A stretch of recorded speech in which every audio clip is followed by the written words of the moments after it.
Maura Murray vanished without a trace 20 years ago, and despite countless theories, no one knows what happened to her. Join me as we explore some of the most compelling theories in the case of the missing persons, Maura Murray. On February 9, 2004, 21-year-old nursing student Maura Murray was a passenger in a car with her boyfriend, a junior at the University of Massachusetts, Amherst, where she had been studying. At around 7:15 p.m., they were involved in a minor car accident that left them stranded on the side of a rural road in Haverhill, New Hampshire, not far from the school. Although the damage to their car didn't look severe, it was enough for the couple to flag down a passing motorist who agreed to take them to a nearby gas station so they could call for help. But instead of waiting around, the boyfriend decided to go back to UMass to retrieve another vehicle while his girlfriend stayed behind to wait for the tow truck. What happened next is anyone's guess because surveillance footage shows Maura waiting at the gas station alone. She was never seen alive again. In the hours that followed,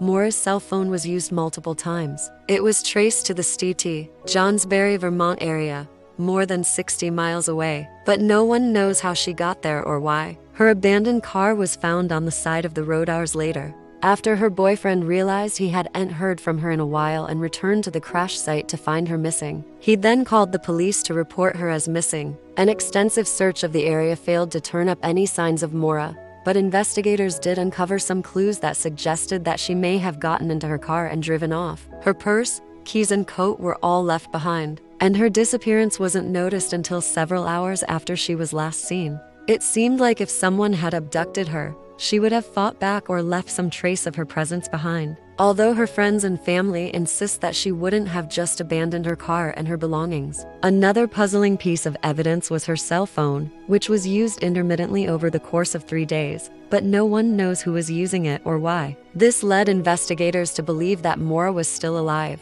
but they have been unable to corroborate that theory. Her case remains open and she is still classified as a missing person. But what really happened to her? Let's explore some of the most popular theories surrounding the mysterious disappearance of Maura Murray. Theory number 1.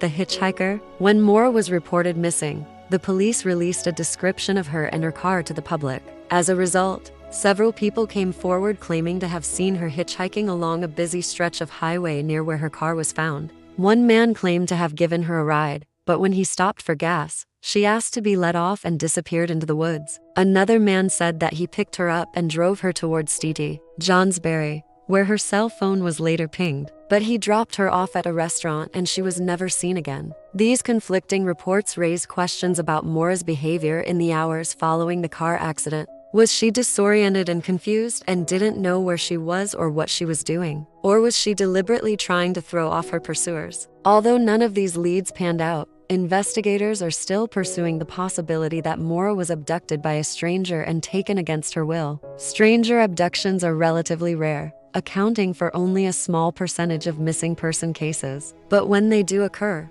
they are often the result of an opportunistic crime, meaning that the perpetrator sees a vulnerable victim and makes a split-second decision to abduct them. Maura may have fit the profile of a vulnerable victim, but she was also a college student with a promising future. So why would someone want to hurt her? Investigators don't know, and that's what makes this case so perplexing. Theory number 2.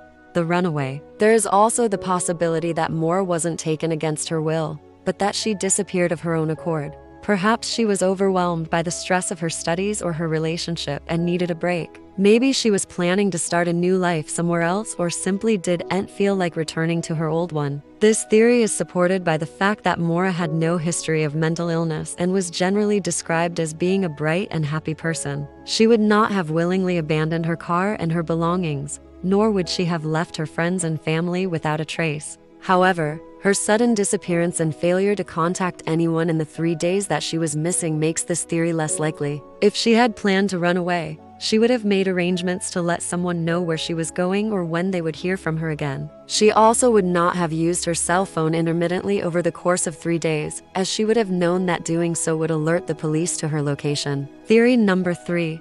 The accident. Another possible explanation for Maura's disappearance is that she was the victim of a tragic accident. She may have been injured in the initial car accident and wandered off, disoriented and confused. and subsequently died. This theory is supported by the fact that there were no signs of foul play and her body has never been found. However, it is unlikely that she would have been able to walk very far given the remote location and the sub-zero temperatures. Furthermore, witnesses reported seeing a young woman matching Maura's description walking along the side of the road in the hours following the accident, and her cell phone was used intermittently over the course of 3 days, which means that she was either still alive or someone was trying to cover up her death. Theory number 4.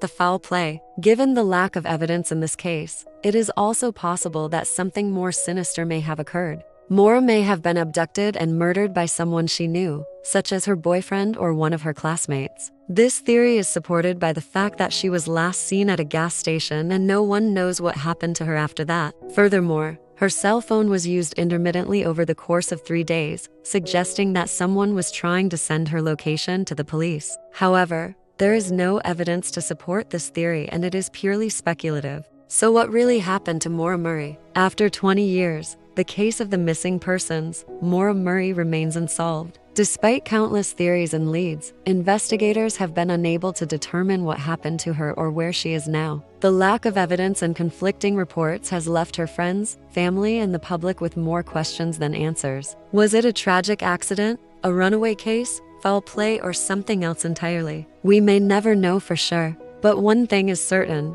Maura's disappearance has had a profound impact on those who knew her and loved her. Her family and friends continue to search for her and hold on to hope that she will be found. Meanwhile, investigators continue to pursue all leads in the case and are hopeful that one day they will be able to bring Maura home. In the meantime, we can all do our part to keep her memory alive and to raise awareness of the many other missing persons cases like hers. If you have any information in this case, please contact the New Hampshire State Police. And thank you for watching.